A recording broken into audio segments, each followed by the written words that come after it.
Welcome to the Slop Farm. Enjoy the video. You begin by confirming component compatibility. Drivers, impedance, and battery voltage must match. Solder speaker wires to the driver tabs, then tin the Bluetooth module pads. This prevents cold joints later.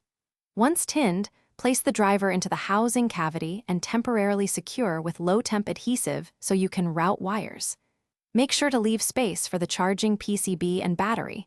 Plan cable lengths now. This first stage sets mechanical layout and prevents rework when adding electronics.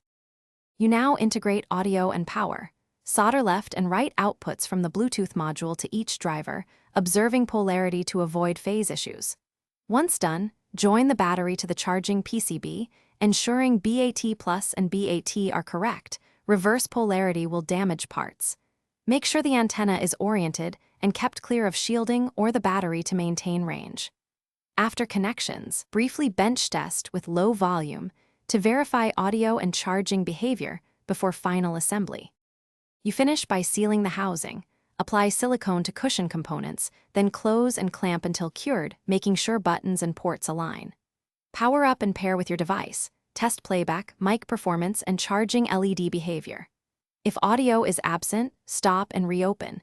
Inspect solder joints and continuity on wires, verify the Bluetooth module receives 3.7V, and check driver impedance with a multimeter. Make sure firmware pairing mode is enabled.